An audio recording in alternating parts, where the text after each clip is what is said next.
Welcome to 7 Habits that are dangerous, detrimental, and damaging to your intimate relationships. Today we're going to be talking about the first of the 7 habits, and this is a habit that is one of the most dangerous, detrimental, and damaging habits that there is, and it's a habit that shows up in many, many relationships, if not most all relationships. And that habit is playing the blame game. We blame our partners when we're unhappy about something or when we're frustrated because of something that they've done. And what we're saying to our partners when we blame them is, I'm not happy, and it's your fault that I'm not happy. We also blame our partners when we want to justify our own bad behaviors. Perhaps you've heard someone say things like, you were late, and that made me mad. And that's why I didn't talk to you all night long. So what I'm doing by saying that is I'm justifying me not talking to my partner because of something that they've done. It's a way of punishing them. And I'm blaming them for how I feel. Or perhaps you've heard someone say something like, if you weren't so, and fill in the blank, then I wouldn't be so, and fill in the blank. Perhaps you've said that yourself in one of your relationships or in your current relationship. We blame our partners when we want something that will make us feel like we've been cared for, that we've been loved. We want to blame our partners when we want something that will make us feel happy, instead of asking for what it is that we need or asking for what it is that we long for or desire. So have you ever experienced being blamed? Oh man, does that hurt?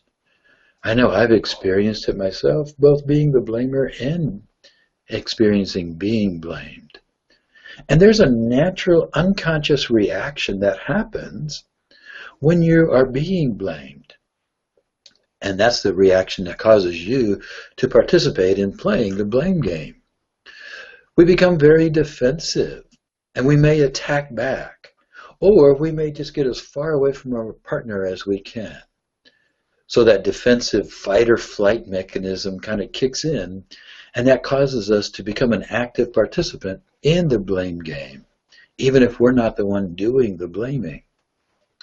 So here's how the blame game is played. One person does the blaming, we'll call that person the blamer, and the other person becomes very defensive. And in their defenses, they may start blaming the other person for something else that they've done. We'll call that person the blamee. So, what is the prize? What do we gain when we play the blame game, whether we're the blamer or the blamee?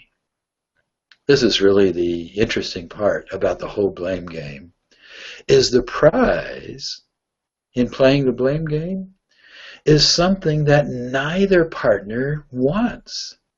Nobody wants what they get when they play the blame game. The blamer, instead of getting what he or she wants, gets defensiveness. And the person who's being defensive, instead of getting what they want, they get rejection and isolation.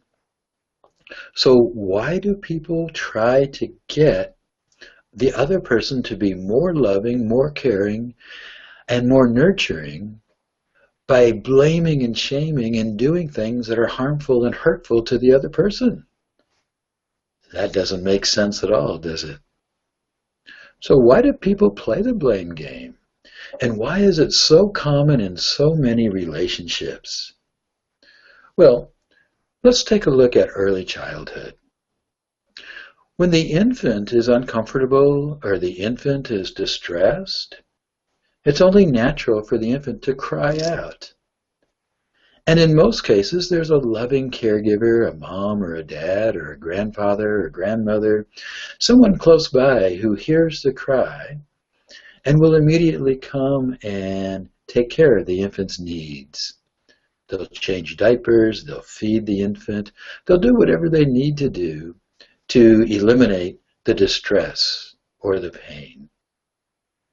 Take the toddler, for example. They're just beginning to walk, and they're learning to explore, and they're learning to get their balance. And inevitably, the toddler will have those bumps and those bruises along the way, and they'll fall. And when they do, they cry out. And what happens? There's a loving caregiver that comes and picks the toddler up. And you know, moms have that magic kiss. They can just kiss the boo-boo and the pain goes away like magic. Well, the good news in that is that most of us are taken care of as children, as small children. And we're protected and cared for, and we're nurtured and we're loved. The bad news is that in that experience, neurologically, what happens in our brain is we create what the neuroscientists call a mental model of what it looks like to be in relationship. And we repeat that mental model in our adult relationships. So how do you stop playing the blame game?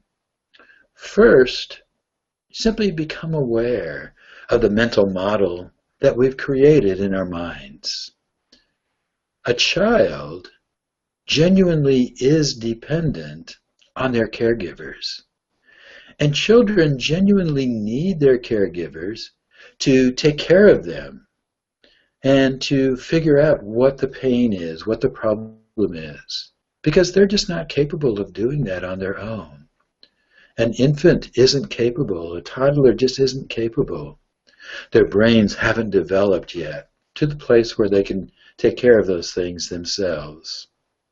However, as an adult, you are capable. You can choose to depend on another person, but unlike the infant, you are not dependent on the other person. You can, and that's what the model of an adult relationship looks like.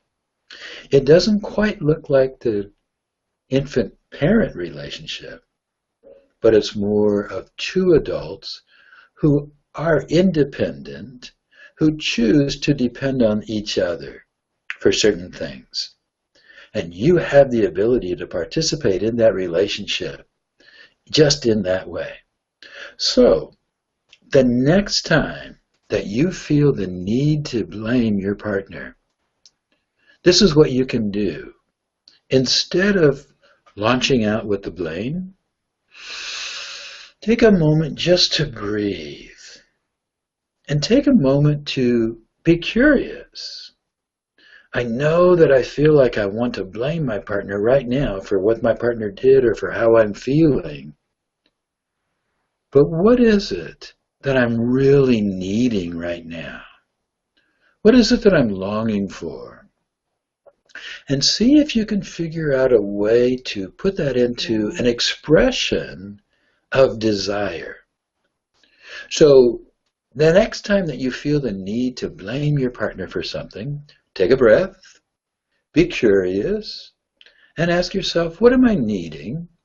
And ask yourself, how can I express that to my partner in a way that expresses my need rather than shames and blames my partner for something that I don't like about what they're doing? The next time that you feel yourself being blamed, do exactly the same thing. Take a moment, instead of becoming defensive, to breathe. Take a nice deep breath and be curious. My partner's blaming me for something.